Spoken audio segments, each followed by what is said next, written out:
2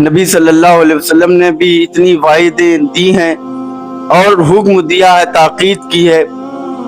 ہمارے بھائی ابو ذر بھائی بتا رہے ہیں کہ جو لوگ نماز نہیں پڑھتے ہیں اللہ تعالیٰ ان کے اوپر اپنی تجلی رحمت نہیں ڈالتا ہے اور ان تک رسول اللہ صلی اللہ علیہ وسلم کی رحمت نہیں پہنچ سکتی۔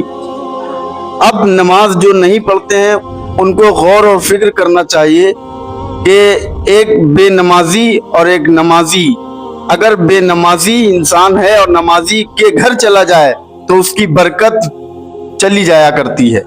میرے عزیزوں، میرے بھائیوں، میرے بزرگوں، میرے بچوں، خاص طور پر آپ حضرات اپنے بچوں کو، بیٹیوں کو نماز کی ترغیب دیں، نماز کے فرائض، واجبات، سنن اور سب کچھ بتائیں اور ان کو سکھائیں اور نماز کے تعلق سے ان کو پوری طریقے سے ٹرین کریں، تیار کریں۔ انشاءاللہ آپ کے بچے جب آپ کی بتائی ہوئی باتوں پر چلیں گے تو اس سے آپ کی بھی آخرت سدھرے گی۔ اچھا، قرآن کریم میں نماز کے بارے میں آیت جو نازل ہوئی ہے اس کے بارے میں کیا آپ کا خیال ہے؟ ان الصلاۃ تنہا عن الفحشاء والمنکر۔ اچھا، نماز بے حیائی اور بری باتوں سے روکتی ہے۔ اچھا، ہم نماز کے لیے یہ ہے کہ بچہ جب 7 سال کا ہو جائے تو اسے مار کے بھیجے نماز کے لیے۔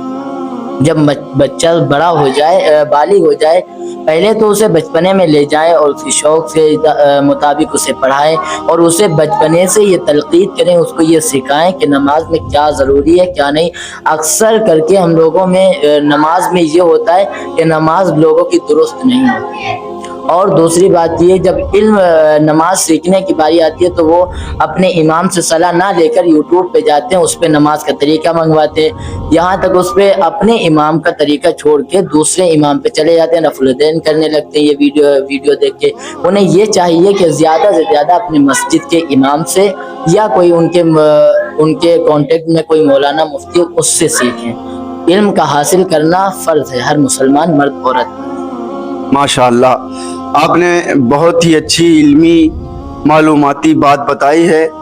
اللہ تبارک تعالیٰ مسلمانوں کو نمازی بنائے، اور قرآن جو لوگ نہیں پڑھتے ان کے تعلق سے کیا نبی صلی اللہ علیہ وسلم نے فرمایا ہے، اور قرآن ہم پر کیوں نازل ہوئی، مسلمانوں کو جو ملا ہے اتنا بڑا اللہ کا انعام کیوں ہوا۔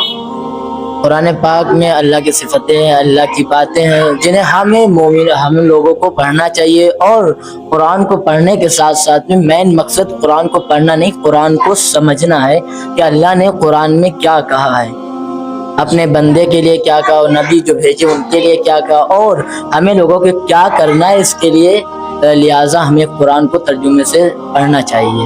ماشاءاللہ ماشاءاللہ، اور ترجمہ بھی اسی سے کرنا چاہیے جو مطلب اہل سنت والجماعت ہو۔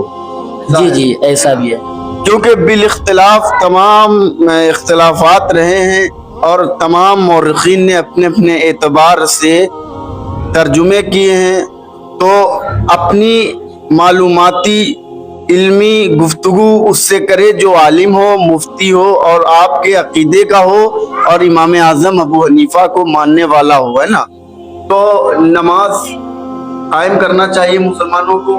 جی بالکل، اور اپنے امام کے طریقے پہ کرنا چاہیے۔ ماشاءاللہ ماشاءاللہ، نماز اگر دوسرے کی امام کی پیروی کر رہا، حالانکہ اس میں ہے غلطی، لیکن وہ اللہ کی رحمت ہے کہ وہ جس حال میں بھی چاہے نماز بندے کی قبول کر سکتا ہے۔ ایک حال ایسا ہے جس میں نماز حرام ہے، وہ حال یہ ہے کہ نماز شراب کی حالت میں، جیسے شراب پیا ہے اس حالت میں اگر ہم نماز پڑھنے گئے نشے کی حالت میں تو نماز پڑھنا حرام ہے۔ ماشاءاللہ۔ اچھا، جو لوگ جو ہے نماز کو جلد بازی میں پڑھتے ہیں، جلدی پڑھتے ہیں، ان کے بارے میں کیا خیال ہے؟ ان کے بارے میں یہ خیال ہے کہ ان کے اوپر سخت سے سخت عذاب ہوگا، کیونکہ نماز میں جلدی اور نماز میں جو رکوع سجود جو نہیں کر پاتے ہیں، پوری طریقے سے ادائیگی نہیں کرتی ہیں، نماز میں چوری ہے، یہ بہت بڑی چوری ہے۔ نماز کی سب سے بڑی چوری یہی ہے کہ رکوع کو نہ کرنا۔ اللہ کے رسول صلی اللہ علیہ وسلم نے فرمایا کہ رکوع سے جب اٹھو تو پڑھو سبحان ربی العظیم ربنا ولک الحمد حمدا کثیرا طیبا مبارکا فی، یہ پڑھنا چاہیے مقتدیوں کو امام کے پیچھے، اگر امام کے پاس اتنا وقت ہے. ویسے اگر اپنی نماز پڑھ رہا ہو تب بھی اسے یہ پڑھنا چاہیے کیونکہ یہ حدیث میں دعا ہے. مان لو اگر کسی کو اتنی لمبی دعا نہیں معلوم تو خالی ربنا لک الحمد کہہ سکتا ہے. کہہ سکتا ہے لیکن جتنی ہم نے بتائی ہے یہ حدیث کے مطابق ہے. حالانکہ وہ بھی ہے لیکن یہ فل ہے. ماشاءاللہ ماشاءاللہ، میں آپ کا بہت ہی شکر گزار ہوں، مشکور و ممنون ہوں.